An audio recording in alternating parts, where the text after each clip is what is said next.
Oke, assalamualaikum warahmatullahi wabarakatuh. Bismillahirrahmanirrahim. Bertemu lagi dengan saya, Mr. Azam, ya, guru PI.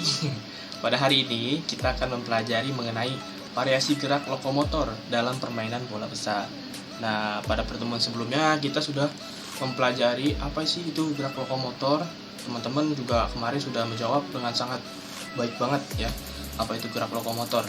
Mister mau ulas sedikit, gerak lokomotor itu adalah gerak berpindah tempat ya. Jadi dari satu tempat ke tempat yang lainnya. Nah, dalam perpindahan tempat ini ternyata ada banyak variasi gerakan ya. Salah satunya adalah permainan bola besar yang harus berpindah tempat dari satu tempat ke tempat lain. Nah, untuk permainan bola besar sendiri kita akan mempelajari tentang sepak bola. Jadi sepak bola itu tidak asik ya kalau kita tidak mempelajari tentang sejarahnya juga. Jadi sejarah permainan sepak bola itu berasal dari negara Tiongkok atau China. Jadi sejarah sepak bola itu tercatat bermula pada masa pemerintahan dinasti Han sekitar abad kedua Masehi sampai ke 3 Masehi. Jadi pada masa itu permainan sepak bola itu bolanya masih menggunakan kulit-kulit binatang. Jadi kulit-kulit binatang dikumpulkan menjadi seperti bola kemudian dimainkan.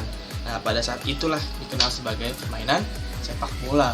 Jadi sepak bola yang kita lihat pada hari-hari ini, bentuk bola yang kita lihat pada hari-hari ini itu sangat jauh berbeda dengan pertama kali adanya sepak bola. Menggunakan, kalau sekarang ada yang menggunakan karet, ada juga yang menggunakan kulit, kemudian kulitnya juga sudah modern. Kalau dulu itu kulit binatangnya benar-benar kulit binatang yang digulung-gulung, kemudian dijadikan sebagai permainan sepak bola. Selanjutnya, pasti kita bertanya-tanya ya, bagaimana ya sepak bola itu bisa berkembang dan sampai ke Indonesia tentunya. Kita bertanya-tanya kan, dari mana ya asal sepak bola di Indonesia itu ada? Gitu. Nah, sepak bola itu dimainkannya tidak hanya di Cina ternyata, ya. Ada juga yang dimainkan di Italia, ada juga yang dimainkan di negara Jepang, ada juga yang dimainin di negara Inggris. Nah, sepak bola ini mulai dimodernisasi, jadi dibentuk sebagai sepak bola modern itu atau dikembangkan oleh negara Inggris pada tahun 1360-an. Jadi pada tahun 1360-an itu negara Inggris itu mengembangkan permainan sepak bola. Apa sih bentuk dari pengembangannya itu? Yang pertama, mulainya dibentuk aturan permainan yang baku. Jadi permainan sepak bola itu sudah mulai dibikin sebuah aturan. Ya, pada masa itu sudah dibikin sebuah peraturan. Kemudian yang kedua, mulai adanya kompetisi. Kalau sudah ada aturan, ya, kemudian dibikin kompetisi. Jadi kompetisi pada masa itu tuh dilakukan oleh mahasiswa-mahasiswa, pelajar, diselenggarakan di universitas. Belum ada antar negara pada masa itu. Kemudian sepak bola ini menyebar ke seluruh dunia. Bagaimana ya proses penyebarannya? Penyebaran olahraga sepak bola ini dibawa oleh para pelaut, pedagang, dan tentara Inggris. Jadi modernisasi permainan sepak bola ini dibawa oleh para pelaut, pedagang, dan tentara Inggris. Jadi mereka itu bukan hanya sekedar dinas ke suatu tempat atau berdagang atau berlaut, ya, tapi juga membawa permainan sepak bola ke negara-negara tujuannya, ya. Hingga sampailah permainan sepak bola ini ada di Indonesia dan muncul di Indonesia pada tahun 1920-an. Jadi Indonesia kebagian juga dalam permainan sepak bola ini. Artinya sampai juga permainan sepak bola Indonesia itu sekitar pada tahun 1920-an. Kemudian sudah mulai ada penyebaran di sepak bola di negara Amerika Latin, sepak bola di Eropa, sepak bola di Afrika, sepak bola di Asia, sudah ada mulai muncul negara-negara bermain sepak bola. Kemudian bagaimana ya untuk menyatukan ini semua menjadi satu kesatuan? Maka dibentuklah federasi yang dinamakan FIFA. Jadi FIFA itu adalah Federation Internationale de Football Association. Jadi FIFA ini adalah sebuah naungan yang dimana isinya ada bermacam-macam negara ya. Jadi ketika negara-negara ingin berkompetisi, mereka ini dinaungi oleh FIFA. Jadi FIFA itu ketika ada kompetisi antar negara, FIFA menyelenggarakan kompetisi negara. Semua negara yang tergabung dalam FIFA bisa mengikuti kompetisi. Di Indonesia sendiri pun ada federasi di dalam Indonesia sendiri, karena sepak bola masuk Indonesia pun nggak langsung menyebar ke seluruh Indonesia, tapi pelan-pelan. Dimulai dari penyebaran di Makassar, sepak bola Makassar, kemudian menyebar lagi ke sepak bola Jakarta, sepak bola Bandung, sepak bola Surabaya. Sepak bola di setiap daerah ini masih awalnya satu-satu, belum bersatu. Kemudian disatukanlah ya oleh sebuah organisasi yang dinamai dengan Persatuan Sepak Bola Seluruh Indonesia, atau yang kita kenal dengan PSSI. Jadi PSSI ini merupakan sebuah naungan dari daerah-daerah yang bermain sepak bola di Indonesia. Itu terbentuk pada tahun 1930. Kemudian kita sudah belajar mengenai sejarah singkat dari sepak bola hingga ke Indonesia. Kemudian kita masuk ke teknik dasar dalam permainan sepak bola. Pasti teman-teman masih bingung kan? Bagaimana ya yang harus dikuasai kalau ingin menjadi sepak bola? Atau bagaimana ya kalau misalkan kita ingin menjadi sepak bola yang handal ya? Yang pertama, kita harus menguasai sebuah teknik-teknik dalam permainan sepak bola. Di dalam permainan sepak bola itu ada 10 teknik yang harus dikuasai jika ingin menjadi pemain sepak bola yang baik ya. Yang pertama, teknik menggiring bola, itu harus baik dilakukannya. Yang kedua, ada teknik menendang bola, itu pun sama, harus dilakukan dengan baik. Yang ketiga, ada teknik mengoper bola. Yang keempat, menghentikan bola. Yang kelima, menyundul bola. Yang keenam, merebut bola. Yang ketujuh, teknik lempar ke dalam. Yang kedelapan, menangkap bola. Kesembilan, teknik juggling bola. Dan yang terakhir, yang ke-10, teknik menyapu bola. Jadi ke-10 teknik ini, jika ingin menjadi atlet yang profesional, ingin menjadi pesepak bola yang profesional, harus dikuasai dulu nih 10 teknik-teknik ini ya. Tapi ketika kita ingin hanya sekedar bisa bermain sepak bola atau untuk olahraga, mengetahui ini merupakan suatu hal yang bagus ya. Karena kita kalau bermain sepak bola tentu harus mengerti teknik-teknik ini ya. Tapi jika ingin menjadi atlet yang profesional, maka harus memperdalam lagi 10 teknik ini. Selanjutnya, Mister mau bahas luas lapangan dalam permainan sepak bola. Jadi kalau kita sering lihat di TV kan pasti bertanya-tanya tuh, kira-kira berapa ya luas lapangan sepak bola? Kadang kita lihat di TV, wah jauh banget lapangan sepak bola. Atau kita lihat, wah dekat banget gitu. Jadi macam-macam orang berpersepsi mengenai lapangan sepak bola.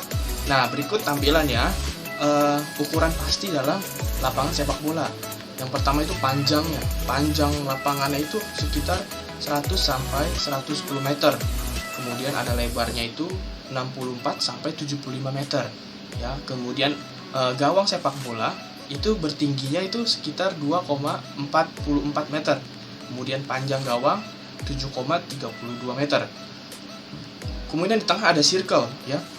Diameter dari circle center spot ini adalah 18,30 meter. Kemudian ada jarak area penalti ya, terus ada kick corner, bisa dilihat teman-teman di sini ya, sambil dilihat ada jarak penjaga gawang, itu ada jaraknya masing-masing di sini.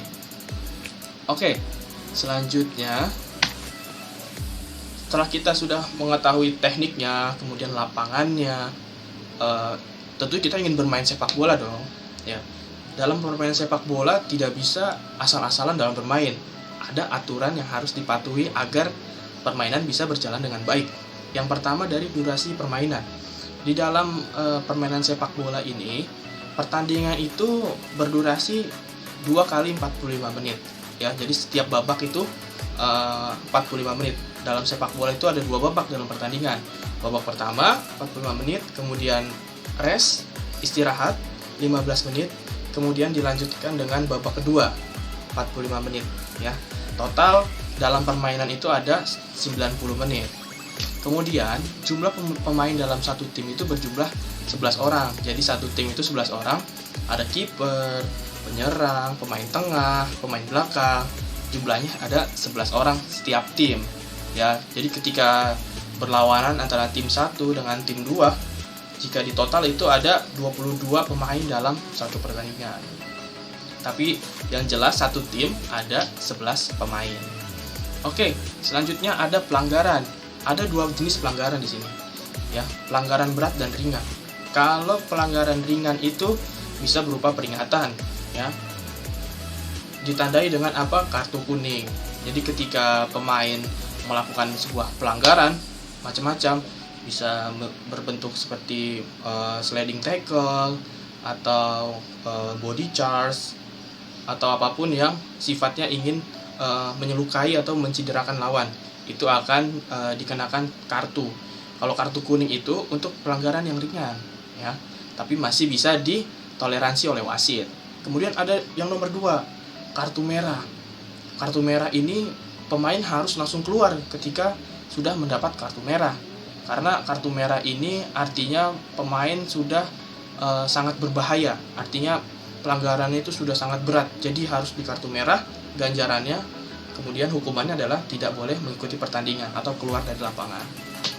Lalu selanjutnya ada wasit dan petugas pertandingan. Nah, tadi kita sudah lihat aturan-aturannya. Aturan sudah ada nih. Siapa ya yang memimpin aturan-aturan ini nantinya? Yaitu ada wasit dan petugas pertandingan. Wasit dalam sepak bola itu ada 4. Yang pertama itu 2 wasit hakim garis. Jadi ketika lemparan ke dalam atau tendangan pojok, corner kick, itu wasit hakim garis yang bertugas untuk melihatnya. Kemudian ada 1 wasit utama. Wasit yang kita biasa lihat di TV itu yang sering muter-muter di tengah lapangan itu. Nah, itu namanya wasit utama, jumlahnya 1. Kemudian ada juga wasit yang di luar lapangan. Itu 1 asisten wasit. Jadi asisten wasit ini kalau semisal ada wasit yang cedera, wasit utamanya cedera, maka asisten wasit ini yang akan menggantikan. Jadi cadangan dari wasit utama. Oke, mungkin itu penjelasan singkat materi kita pada pertemuan minggu ini. Nah, untuk prakteknya, Mister mau alat yang harus disiapkan ada 2. Yang pertama bola, yang kedua kun. Nah, buat teman-teman yang tidak memiliki bola dan kun, itu bisa diganti dengan benda apa saja yang menyerupai bola dan kun. Kayak misalnya bola itu bisa diganti dengan kaos kaki yang digulung-gulung, kemudian berbentuk seperti bola agar bisa menggelinding dengan baik ya. Jadi bentuknya bulat ya supaya bisa bergerak. Kemudian kunnya itu bebas, bisa diganti botol minum, benda apapun yang bisa menjadi target. Oke, mungkin itu saja penjelasan dari materi pertemuan kali ini. Mister ucapin mohon maaf apabila Mister ada salah kata. Wabillahi taufik wal hidayah. Wassalamualaikum warahmatullahi wabarakatuh. Sehat-sehat ya.